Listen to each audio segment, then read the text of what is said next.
প্রিয় হাদিরিন, আজ আমরা কথা বলবো জামাতে নামাজের গুরুত্ব নিয়ে ইনশাআল্লাহ। সালাত ইসলামের সর্বপ্রথম বিধান, প্রধান বিধান।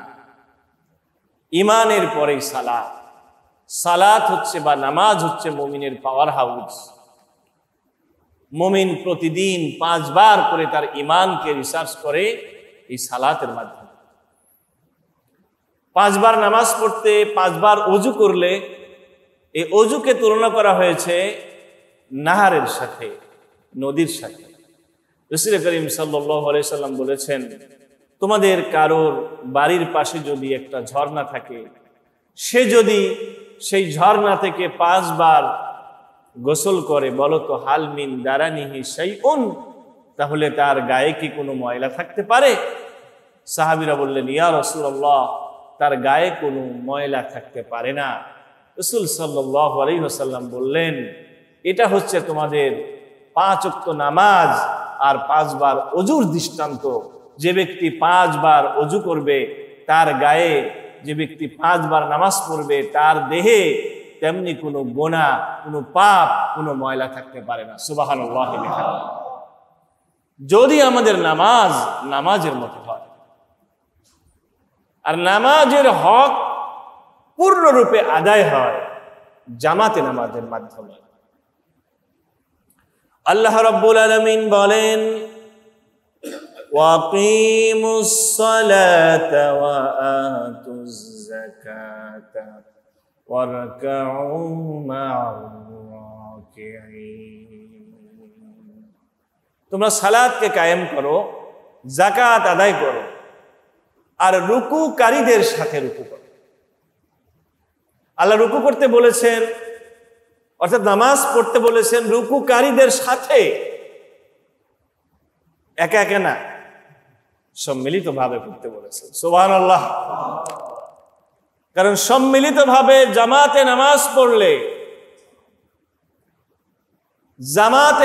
পড়লে, নামাজ কায়েম হয়, পূর্ণরূপে কায়েম হয়, নামাজের উদ্দেশ্য কায়েম হয়।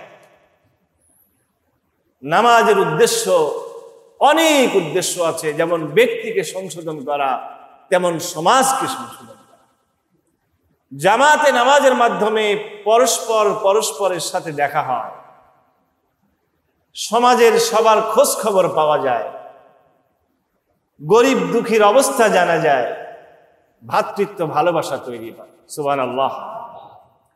জামাতে নামাজ পড়লে ক্ষুধাদ্রোহী শক্তিকে চ্যালেঞ্জ জানানো হয়। ক্ষুধাদ্রোহী শক্তি যারা, আল্লাহদ্রোহী শক্তি যারা, তারা জামাতে নামাজ দেখলে, মুসলমানদের 5 বার একত্রিত হওয়া দেখলে তাদের দিলের ভিতরে কাঁপুনি শুরু হয়ে যায়, তারা ভয় পেয়ে যায়। বলেন সুবহানাল্লাহ। জামাতে নামাজ পড়লে মহল্লার ভিতরে কে অসুস্থ আছে তার খোঁজ পাওয়া যায়, তাকে চিকিৎসা করা যায়। কে অভাবে আছে তার খবর নেওয়া যায়। এলাকায় কোনো মেহমান আসলে তাকেও চেনা যায়। এলাকার সবার ভিতরে পরিচয় ঘটে, সবার ভিতরে দূরত্ব দূর হয়ে যায়। আতরাফের ভিতরে পার্থক্য থাকে না। কে ভিত্ত আর কে মনিব, কে রাজা, কে প্রজা, কে হাজী সাহেব, মাওলানা সাহেব, আর কে মুটে মজুর, তাদের মধ্যে মৌলিক কোনো পার্থক্য থাকে না। সবাই এক আল্লাহর গোলামে পরিণত হয়ে যায়। সুবহানাল্লাহ বলি। এই জন্য আল্লাহ রাব্বুল আলামিন প্রতিদিন মুসলমানদের একত্রিত হওয়ার সুযোগ করে দিয়েছেন 5 ওয়াক্ত নামাজের ভিতরে। আবার সাপ্তাহিকভাবে আরেকটু বড় গ্যাদারিং করার সুযোগ দান করেছেন জুমার নামাজের মাধ্যমে।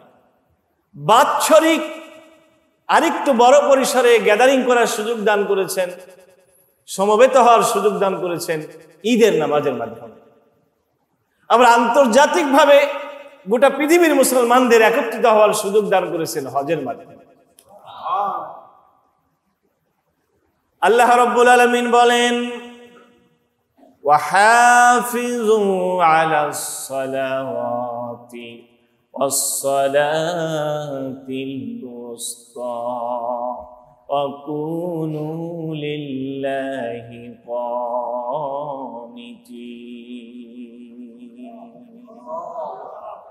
তোমরা নামাজ সমূহের উপরে গুরুত্ব দাও, হেফাজত করো, নামাজ সমূহকে তোমরা হেফাজত করো, মুহাফাজা করো, বিশেষ করে মধ্যবর্তী নামাজ মানে আসরের নামাজের প্রতি তোমরা গুরুত্ব দাও, আর তোমরা এক আল্লাহর একনিষ্ঠ হয়ে যাও।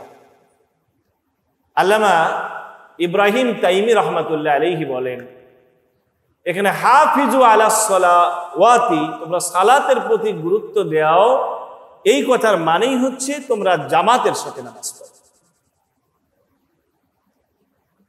কাব আল আহবার রাদিয়াল্লাহু তাআলা আনহু তিনি বলেছেন, এই আয়াতটি নাজিল হয়েছে জামাতে নামাজ ফরজ এইটা বোঝানোর জন্য। সুবহানাল্লাহ বলেন। জমহুর উলামায়ে কেরামের মধ্যে জামাতে নামাজ পড়া ফরজ।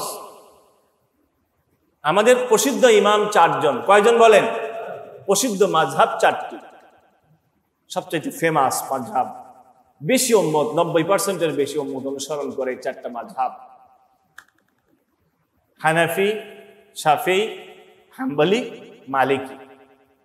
এই 4 মাযহাবের 4 ইমাম, ইমাম আবু হানিফা রাহমাতুল্লাহ, ইমাম শাফিঈ রাহমাতুল্লাহি আলাইহি, ইমাম আহমদ ইবনে হাম্বল, ইমাম মালিক ইবনে আনাস, এই 4 ইমামের 3 ইমাম বলেছেন জামাতে নামাজ পড়া ফরজ। জামাতে নামাজ পড়া কি ফরজ? ইমাম আবু হানিফা রাহমাতুল্লাহ আলাইহি বলেছেন জামাতে নামাজ পড়া সুন্নাতে মুআক্কাদা, ওয়াজিবের কাছাকাছি। সুন্নাতে মুআক্কাদা কিন্তু ওয়াজিবের কাছাকাছি। আর ওয়াজিব আর ফরজ মূলত একই জিনিসই প্রায়। ওয়াজিব মানে অবশ্য পালন করতে হবে, ফরজ মানেও কি অবশ্যই পালন করতে হবে। আর আমরা এটাও জানি সুন্নাতে মুআক্কাদাও যদি কেউ ইচ্ছাকৃতভাবে নিয়মিত কেউ যদি কাজা করে তাহলে সে গুনাহে কবিরার দিকে ঝুঁকে পড়ে, গুনাহে কবিরায় হয়ে যায় তার। ইচ্ছাকৃতভাবে যদি সুন্নাতে মুআক্কাদাকে নিয়মিত সে কাজ করে। তবে এখানে জমহুরের কথা যে জামাতে নামাজ পড়া ফরজ। জামাতে নামাজ পড়া কি জমহুর বলে, বেশিরভাগ অধিকাংশ বলেছেন জামাতে নামাজ পড়া ফরজ। কারণ কি? কারণ আল্লাহ রাব্বুল আলামিন বলেছেন ওয়াকিমুস সালাত ওয়া আতুজ যাকাত, সালাত কায়েম করো, যাকাত আদায় করো, ওয়ারকাউ মা'র রাকিঈন, তোমরা রুকুকারীদের সঙ্গে রুকু করো। একানা রুকুকারীদের সাথে রুকু করা আল্লাহ রাব্বুল আলামিন আলাদা করে বলেছেন। তার মানে এখানে জামাতে নামাজকে ফরজ করেছেন, এইটাই মনে করেছেন প্রসিদ্ধ 4 ইমামের 3 ইমাম। এবং তারা এমনও বলেছেন যে একা একা বিনা ওজরে যদি কেউ নামাজ পড়ে তাহলে তার নামাজ হবে না। তারা দলিল নিয়েছেন হাদিস থেকে। আল্লাহ রাসূল সাল্লাল্লাহু আলাইহি ওয়াসাল্লাম বলেন, মান সামিআন নিদা ফালাম ইউজিবহু ফালা সালাতা লাহু। রাসূল বলেন, যে ব্যক্তি মান সামিআন নিদা, মুয়াজ্জিনের আযান শুনতে পেল, ফালাম ইউজিবহু, কিন্তু জবাব দিল না, মানে জামাতে শরীক হলো না, মিন গায়রি উজরিন, কোনো ওজর ছাড়া, ফালা সালাতা লাহু, তার কোনো নামাজ নাই। তার মানে তার নামাজ হলো না। মুয়াজ্জিনের আযান শুনতে পেল, ওজর ছাড়া ঘরে বসে নামাজ পড়লো, ফালা সালাতা লাহু, তার নামাজ হবে না। হাদিস এখান থেকে দলিল নিয়েছেন 3 ইমাম। অন্ধ সাহাবী রাসূলকে বলল, ক্বালা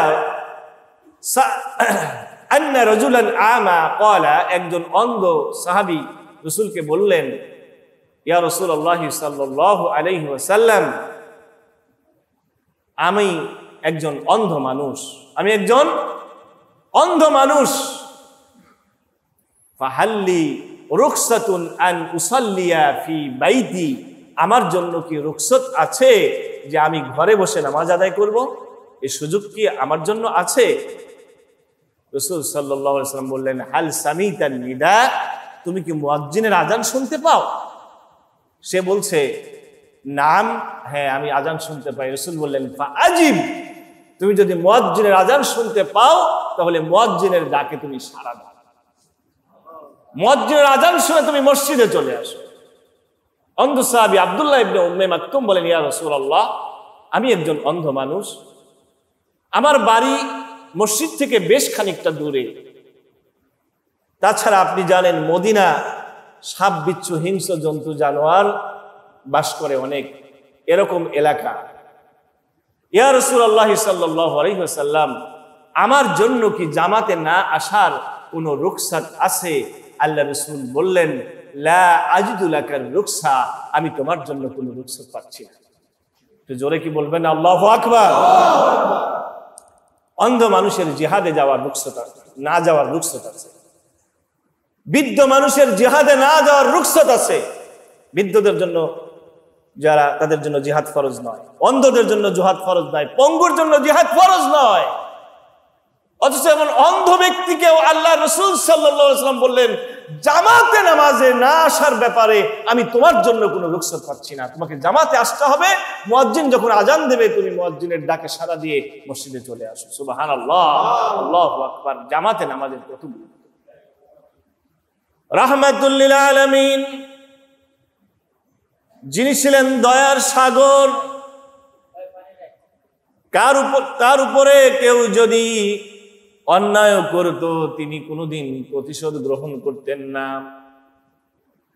ব্যক্তিগতভাবে যদি কেউ তাকে কষ্ট দিত তিনি প্রতিশোধ গ্রহণ করতেন না, কারণ তিনি তো রাহমাতুল লিল আলামিন।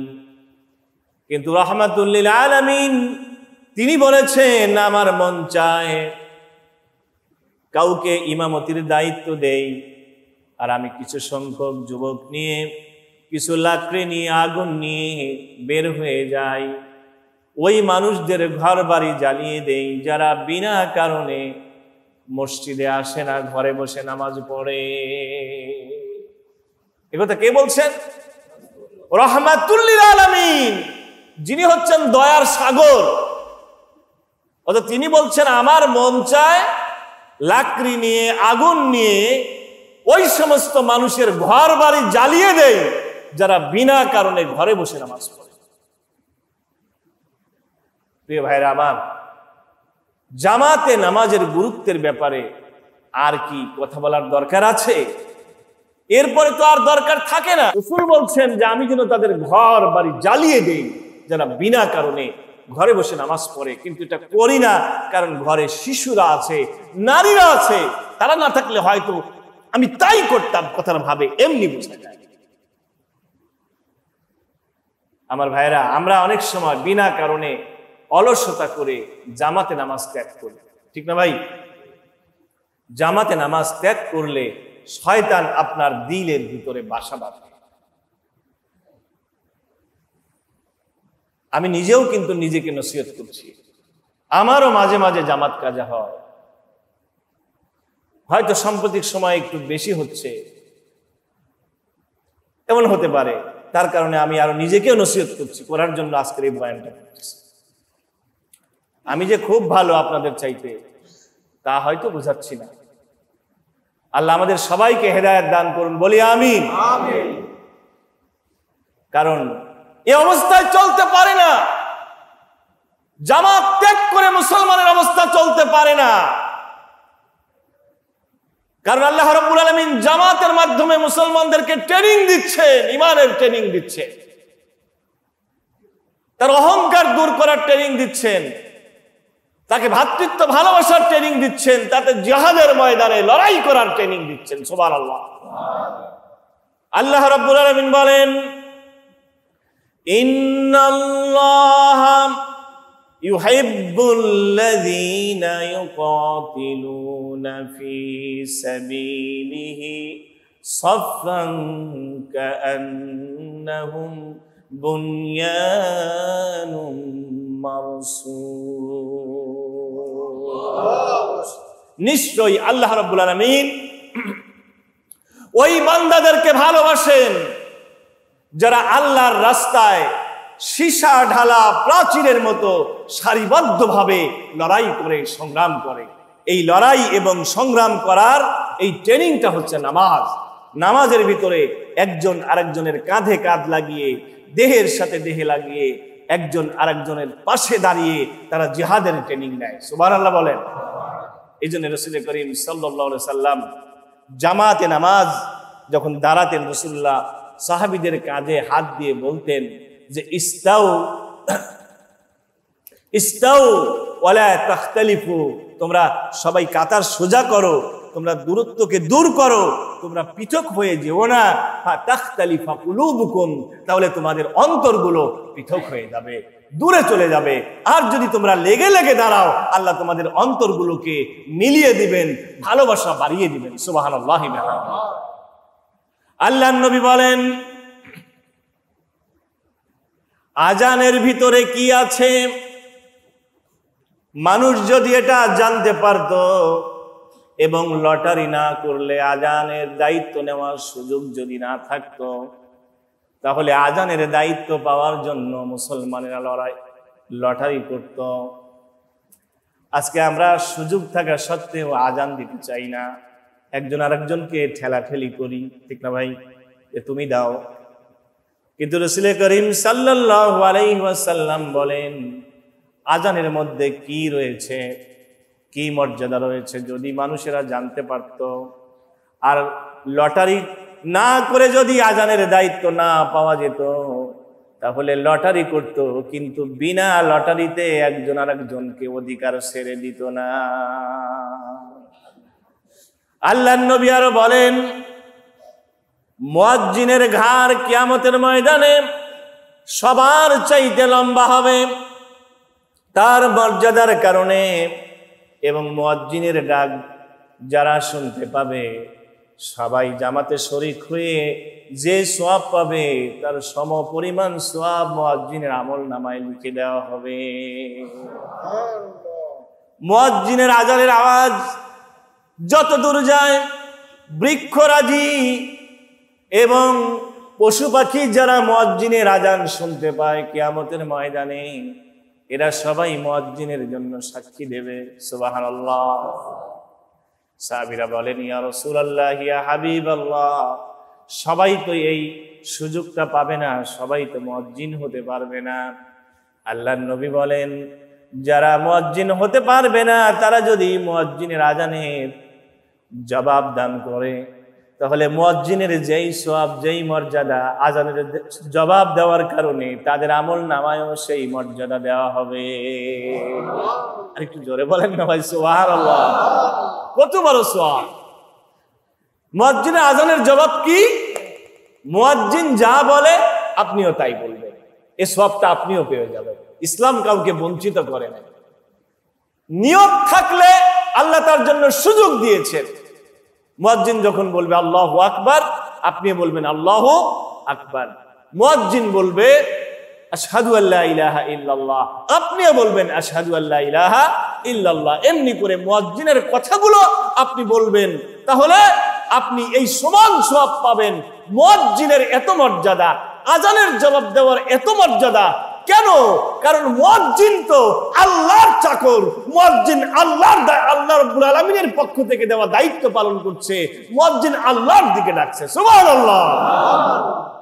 মুয়াজ্জিন জামাতের দিকে ডাকছে, মুসলমানদের জামাতের দিকে ডাকছে। ওয়াতাসিমু বিহাবলিল্লাহি জামিআন ওয়া লা তাফাররাকু। আল্লাহ বলছেন, তোমরা পৃথিবীতে মুসলমান যারা আছো, আল্লাহর রশিটাকে সম্মিলিতভাবে আঁকড়ে ধরো, পৃথক হয়ে যেও না। আর এই সম্মিলিতভাবে আঁকড়ে ধরার সবচেয়ে বড় ট্রেনিং হচ্ছে জামাতে নামাজ। সুবহানাল্লাহ। আল্লাহর নবীজি আরো বলেন, নামাজের প্রথম কাতারে কি সওয়াব, এটা যদি কেউ জানতে পারতো তাহলে প্রথম কাতারে যাওয়ার জন্য প্রতিযোগিতা করত। কারণ প্রথম কাতারে যারা দাঁড়ায় তাদের উপরে আল্লাহ রাব্বুল আলামিনের রহমতের ফেরেশতারা 3 বার দোয়া করে, আর যারা দ্বিতীয় কাতারে দাঁড়ায় তাদের জন্য 1 বার দোয়া করা হয়। দেখেন, সামনের কাতার 3 গুণ বেশি। আমার ভাইরা, আল্লাহর নবী আরো বলেন, ফজরের জামাতে এবং ইশার জামাতে কি সওয়াব রয়েছে, এটা যদি জানতো তাহলে কোনোদিন মানুষেরা ফজর আর ইশার জামাত কাজা করতো না, হামাগুড়ি দিয়ে হলেও ফজর আর ইশার জামাতে হাজির হতো। আল্লাহর নবী বলেন, যে ব্যক্তি শান নামাজে জামাতের সাথে নামাজ আদায় করবে, অর্ধেক রাত পর্যন্ত দাঁড়িয়ে দাঁড়িয়ে তাহাজ্জুদ পড়ার সওয়াব তার আমলনামায় লিখে দেওয়া হয়। আর যে ব্যক্তি ফজরের নামাজটাও জামাতের সঙ্গে আদায় করে, সারা রাত নফল ইবাদতের সওয়াব তার আমলনামায় লিখে দেওয়া হয়। সুবহানাল্লাহি বিহামদিহি। নানানজন নানান দায়িত্ব। বাস্তবতা হচ্ছে সবার জন্য অবস্থা কিন্তু একরকম নয়। সবাই যে মসজিদে এসে সবসময় সময় কাটাতে পারবে এই সুযোগটা সবার জন্য নাও থাকতে পারে। একটা শ্রমিকের জন্য দাঁড়িয়ে রাত্রেবেলায় 3 ঘন্টা তাহাজ্জুদের নামাজ পড়া বাস্তবেই কঠিন, কিন্তু যদি সে জামাতের সাথে নামাজ পড়ে, আল্লাহ রাব্বুল আলামিন সারা রাত নফল ইবাদতের সওয়াব তার আমলনামায় লিখে দিবে। সুবহানাল্লাহ। ভাইরা আমার, আল্লাহ রাসূল সাল্লাল্লাহু আলাইহি সাল্লাম বলেন, সাবআতুন ইউজিল্লুহুমুল্লাহু ফি জিল্লিহি ইয়াওমা লা জিল্লা ইল্লা জিল্লুহু। 7 শ্রেণীর মানুষকে আল্লাহ রাব্বুল আলামিন আরশের ছায়ার নিচে জায়গা দেবে, যেদিন আরশের ছায়া ছাড়া কোনো ছায়া থাকবে না। সেই হাসরের কঠিন ময়দানে 7 শ্রেণীর মানুষকে আল্লাহ আরশের ছায়ার নিচে জায়গা দান করবে। তার ভিতরে এক শ্রেণী হচ্ছে ওয়ারাজুলুন কলবুহু মুআল্লাকুন বিল মসজিদি। ওই লোকটিকে আরশের ছায়ার নিচে জায়গা দেওয়া হবে যার অন্তরটা মসজিদের সাথে ঝুলন্ত থাকে। সুবহানাল্লাহ। অন্তর মসজিদের সাথে ঝুলন্ত থাকে মানে কি? তার মন সবসময় মসজিদের দিকে মুতাওয়াজ্জহ থাকে, যে এক জামাতে শরীক হওয়ার পরে আবার কখন আজান হবে ওই দিকে তার কানটা খাড়া হয়ে যায়। দোকানদারি করুক, চাকরি করুক, ব্যবসা করুক, সে যেই আজান হয় সব বন্ধ করে দিয়ে মসজিদে যে চলে আসে, তার অন্তরটা মসজিদের সাথে ঝুলন্ত। এই ব্যক্তি আরশের ছায়ার নিচে জায়গা পাবে। সুবহানাল্লাহ। রাসূল করিম সাল্লাল্লাহু আলাইহি ওয়াসাল্লাম বলেন, এক নামাজে জামাতে শরীক হওয়ার পরে কেউ যদি আর এক নামাজে শরীক হওয়ার জন্য মসজিদে অবস্থান করে, তাহলে মধ্যবর্তী সময়ে বসেও যদি থাকে তাকে নামাজের সওয়াব দান করা হয়। শুধু তাই নয়, নবীজি আরো বলেন, কেউ যদি জামাতে নামাজের জন্য অপেক্ষা করে, জামাত শুরু হবে কিন্তু আগে এসেছে 10 মিনিট আগে, তাহলে আল্লাহ রাসূল বলেন তার জন্য নামাজের সওয়াব দান করা হয়। রাসূল করিম সাল্লাল্লাহু আলাইহি ওয়াসাল্লাম অন্য একটি হাদিসে বলেন, যে ব্যক্তি বাড়ি থেকে বের হলো জামাতের জন্য, বাড়ি ফেরা পর্যন্ত যত সময় যায় সমস্ত সময় আল্লাহ রাব্বুল আলামিন তাকে নামাজের সওয়াব দান করে। আমরা অনেকে মনে করি আমার বাড়ি যদি মসজিদের কাছে হতো তাহলে কত ভালো হতো। আল্লাহ কাউকে ঠকান নাই, মসজিদের প্রতিবেশী করে তার জন্য জামাত সহজ করে দিয়েছে, কিন্তু মসজিদ থেকে দূরে আপনার বাড়ি, আল্লাহ আপনার জন্য বেশি সওয়াবের ব্যবস্থা করে দিয়েছে। রাসূল করিম সাল্লাল্লাহু আলাইহি ওয়াসাল্লাম বলেন, যে ব্যক্তি বাড়িতে সুন্দর করে ওযু করলো, ওযু করে মসজিদের দিকে রওনা হলো, তার প্রতিটা পদক্ষেপের বিনিময়ে, একটা পদক্ষেপের বিনিময়ে, প্রথম পদক্ষেপের বিনিময়ে আল্লাহ রাব্বুল আলামিন তার গুনাহগুলোকে মাফ করে দেয়, আর দ্বিতীয় পদক্ষেপের বিনিময়ে আল্লাহ তার মর্যাদাকে উঁচু করে দেয়। এরকম প্রত্যেকটা কদমে, এক কদমে তার গুনাহ মাফ হয়ে যায়, আর এক কদমে তার মর্যাদা বেড়ে যায়। মসজিদে আসতে গিয়ে যদি আপনার 100 কদম যদি হাঁটতে হয়, 100 বার আল্লাহ রাব্বুল আলামিন আপনার মর্যাদাকে উঁচু করে দেন। সুবহানাল্লাহ। প্রিয় হাজিরিন, আমরা জামাতে নামাজ পড়তে আসতে পারবো তো ইনশাআল্লাহ? আল্লাহ তৌফিক দান করেন, বলি আমিন। মুসলমানের জামাত ছাড়ার কোনো সুযোগ নাই। আল্লাহ রাসূল বলেন, একাকী নামাজ পড়ার চাইতে জামাতে নামাজ পড়া 27 গুণ বেশি সওয়াব। সুবহানাল্লাহ। আল্লাহ রাসূল বলেন, ইযা কানা সালাসাতুন ফালিয়াউম্মু আহাদুকুম, যদি তোমাদের মধ্যে 3 জন মানুষ যদি এক জায়গায় থাকে, তাহলে তাদের মধ্যে যেন একজন ইমাম হয়, একজন ইমাম হয়ে যেন জামাতের সঙ্গে তারা নামাজ আদায় করে। একাকী নামাজ পড়ার সুযোগ মুসলমানের নাই, ফরজ নামাজ একাকী পড়া যায় না। আমার ভাইয়েরা, এখান থেকে একটা বিষয়, অনেক সময় দেখা যায় বাস্তব কারণেই জামাত হয়ে গেছে, আমি জামাতে অংশগ্রহণ করতে পারি নাই। অনেক সময় দেখা যায় ফরজ নামাজি মুসলমানেরা, মুসল্লিরা এই পাশে কেউ পড়ছে, ওদিকে কেউ পড়ছে, একাকি পড়ে না। বরং আপনি যদি সবাইকে সঙ্গে নিয়ে একা একা না পড়ে যদি জামাতে পড়েন, আল্লাহ রাব্বুল আলামিন আপনাদের জন্য জামাতের সওয়াব দান করবে। এটা করবেন, এটাই নিয়ম। নিয়মিত এটা করবেন না, কিন্তু বাস্তব কারণে জামাত ছুটে গেছে, আপনি একা পড়বেন না, আর দেখবেন অপেক্ষা করবেন কেউ আছে কিনা, সে আসলে পরে তাকে সাথে নিয়ে পড়বেন। একবার তো আবু বকর রাদিয়াল্লাহু তাআলা আনহুর জামাত ছুটে গেল। আবু বকর রাদিয়াল্লাহু তাআলা আনহু তিনি নামাজ পড়বেন, আল্লাহ রাসূল তো আবু বকরকে বড় ভালোবাসতেন। আরে আমার আবু বকর, বিনা কারণে তো আমার আবু বকরের নামাজ ছুটে নাই। তোমরা বললেন, তোমরা কি কেউ আবু বকরের সঙ্গে ব্যবসা করতে চাও, আবু বকরের সঙ্গে জামাতে শরীক হতে চাও? ধরে বলেন সুবহানাল্লাহ। এখান থেকে মাসআলা হচ্ছে, আপনি যদি ফরজ নামাজে শরীক হয়ে থাকেন, কি হয়েছেন, আবার যদি কোনো জায়গায় জামাতে নামাজ হচ্ছে, নামাজে যদি আপনি শরীক হন, ভুল বললাম, একাকি যদি নামাজ পড়েন, আপনি একাকি নামাজ একবার কি করেছেন, পড়েছেন, তাহলে যদি আরেক জায়গায় জামাত হচ্ছে, জামাতে যদি আপনি শরীক হন, তাহলে আপনি জামাতের সওয়াব পেয়ে যাবেন। সুবহানাল্লাহি বিহামদি। আপনি একাকি নামাজ পড়ে ফেলছেন, যে কোনো কারণে পড়ে ফেলছেন, কিন্তু নামাজের জামাত যেখানে আরেক জায়গায় গিয়ে দেখলেন যে এখানে জামাত 9:30, আর ওখানে নামাজ ছিল 9টায়, আমি ওখানে 9টায় মিস করেছি, কিন্তু এখানে দেখছি 9:30টায় জামাত হচ্ছে। আপনি জামাতে যদি শরীক হন, আল্লাহ তাআলা আপনাকে আবার জামাতের সওয়াব দান করবেন। এই জন্য আমরা সব সময় জামাত কায়েম করার চেষ্টা করব। রাসূল বলেন, ওয়া আহাক্কুহুম বিল ইমামাতি আকরাহুম, আর তাদের মধ্যে ইমামতির যোগ্য ওই ব্যক্তি যে ব্যক্তি কোরআন সম্পর্কে বেশি জ্ঞান রাখে। সুবহানাল্লাহ। কোরআনের তেলাওয়াত ভালো, কোরআন সম্পর্কে জ্ঞান ভালো যার, কোরআন সম্পর্কে জ্ঞান যার যত বেশি, ইমামতি করার অধিকার তার তত বেশি। সুবহানাল্লাহ।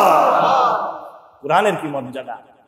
রাসূল করিম সাল্লাল্লাহু আলাইহি ওয়াসাল্লামের যুগে বড় আলেমকে এটা বিচার করা হতো কোরআনের দিক থেকে কি এগিয়ে। আর সাহাবীদের যুগে তো এমন ছিল না যে কোরআন শুধু তেলাওয়াত পারত, তাই কি? তারা যারা কোরআনের তেলাওয়াত জানতো, তারা কোরআনের অর্থ জানতো, তাফসীরও জানতো। আমাদের দেশে তো এখন কোরআন হিফজ করে আলেম হয় না, আছে না? এটা তেমন ফায়দা খুব বেশি দেয় না। হযরত ওমর রাদিয়াল্লাহু তাআলা আনহু বলেন, সূরা বাকারা শিখতে আমার লেগেছে 10 বছর। আল্লাহু আকবার বলবেন না? কয় বছর লাগছে? সূরা বাকারা শিখতে হযরত ওমরের 10 বছর লাগছে। তার মানে কি, সাহাবায়ে আজমাইন একটা আয়াতের অর্থ, ব্যাখ্যা, তার তাফসীর, তার আহকাম না জানা পর্যন্ত অন্য আয়াতের দিকে আগাতেন না। এইভাবে তারা কোরআনকে পড়তেন। আমরা কোরআনকে পড়বো, কোরআনের সাথে সম্পর্ক রাখবো। কোরআন যে বেশি জানে, ইমামতি করার অধিকার তার। সুবহানাল্লাহ। কোরআন দিয়ে হচ্ছে মুসলমানদের নেতৃত্ব তৈরি হবে। কোরআন জানে না, তেলাওয়াত জানে না যারা, মুসলমানদের ইমামতি করার তার কোনো অধিকার নাই। আপনি কি মনে করেছেন ইমামতি খালি মসজিদের ইমামতি? বড় দুঃখজনক, আশ্চর্য লাগে, আজ মুসলমানদের সমাজে কোরআন জানে না, তারা মুসলমানদের নেতা হয়ে গেছে। যারা নামাজ নাই, রোজা নাই, কালেমা নাই, তারা মুসলমানদের নেতা হয়ে গেছে। অর্থাৎ আহলুস সুন্নাত ওয়াল জামাতের আকীদা, আমি আকায়েদে নাসাফি পড়াচ্ছি আমার ছাত্রদেরকে। আহলুস সুন্নাত ওয়াল জামাতের আকীদা যে আহলুস সুন্নাত ওয়াল জামাত কখনো ইমাম ছাড়া থাকবে না, নেতা ছাড়া, ধর্মীয় নেতৃত্ব ছাড়া থাকবে না। অবশ্যই তাদের একজন ইমাম থাকতে হবে। আপনি বলেন তো, গোটা পৃথিবীতে কে আজ মুসলমানদের ইমাম? কে মুসলমানদের খলিফা? আছে কোন মুসলমানদের খলিফা? শিয়াদের ইমাম আছে। আজ আমাদের আহলুস সুন্নাত ওয়াল জামাতের কোন ইমাম আছে? বলেন আপনি, আছে? বলেন গোটা পৃথিবীতে, গোটা বিশ্ব মুসলিমের জন্য তিনি আমাদের ইমাম, এটা কি আছে? সেটাও নাই। রাষ্ট্রীয় পরিসরেও তিনি আমাদের ধর্মীয় নেতা, এটা কি আছে? ইরান শিয়া হলেও তাদের সৈয়দ আলী খমিনি, তিনি তাদের সর্বোচ্চ ধর্মীয় নেতা। আমাদের মুসলিম কান্ট্রি বাংলাদেশ, এই দেশে উনি আমাদের সর্বোচ্চ ধর্মীয় নেতা। এরকম কোন ইমাম আমাদের আছে? ইমাম নাই। রাষ্ট্রনায়ক তিনি ইমামতির যোগ্যই নাই, যোগ্যতাই নাই। এ ভাইরা আমার, এই কথাগুলো আমাদের চিন্তা করার দরকার আছে না নাই? আহলুস সুন্নাত ওয়াল জামাতের আকীদা অবশ্যই তাদেরকে এমন একজন ইমামকে নির্ধারণ করতে হবে যে ইমাম তাদের শরীয়তের হুকুম আহকামকে বাস্তবায়ন করবে, যে ইমাম তাদের যাকাত কালেকশন করবে, যে ইমাম অভাবীদের অভাব দূর করার চেষ্টা করবে, যে ইমাম রাষ্ট্রীয় হুদুদগুলো কায়েম করবে, চোরের শাস্তি কায়েম করবে, জেলার শাস্তি কায়েম করবে, এমন একজন ইমাম অবশ্যই তাদের থাকতে হবে। কোথায় আসি আজ আমরা মুসলমানেরা? আহলুস সুন্নাত ওয়াল জামাতের আকীদা অবশ্যই তাদের একজন ইমাম থাকতে হবে, যে ইমাম শরীয়তের বিধানকে বাস্তবায়ন করবে, অবশ্যই থাকতে হবে। সেই জায়গায় কোনো খবর নাই। আর আজকে দেখা যাচ্ছে আমরা আমিন আসতে বলবো না জোরে বলবো, তারাবি 8 রাকাত না 20 রাকাত, এইগুলো নিয়ে মারামারি করছে। কথা বলেন, কথা ঠিক কিনা? এজন্য আমি বলি, আমরা বলি চাচার কবর কোথায় আর চাচি কাঁদে কোথায়? মুসলমানদের কি করা দরকার সেই জায়গায় কোনো খবর নাই। আমরা আছি ছোটখাটো বিষয় নিয়ে দ্বন্দ্ব ফাসাদে ব্যস্ত। জামাত বড় গুরুত্বপূর্ণ, জামাত মুসলমানদের জন্য ফরজ। আল্লাহ আমাদেরকে জামাতের সাথে নামাজ আদায় করার তৌফিক দান করুন। আল্লাহ মুসলিম উম্মাহকে একটা জামাতের মধ্যে অন্তর্ভুক্ত হওয়ার তৌফিক দান করুন। আল্লাহ রাষ্ট্রীয়ভাবে গোটা মুসলমানদেরকে একজন ইমামের অধীনে, একজন নেতার অধীনে ঐক্যবদ্ধ হওয়ার তৌফিক দান করুন। বলি আমিন। আমরা জামাতে নামাজ পড়বো, জামাত কাজা করবো না, ইনশাআল্লাহ বলি। ওয়া আখিরু দাওয়ানা আলহামদুলিল্লাহি রাব্বিল আলামিন। আসসালামু আলাইকুম ওয়া রাহমাতুল্লাহি।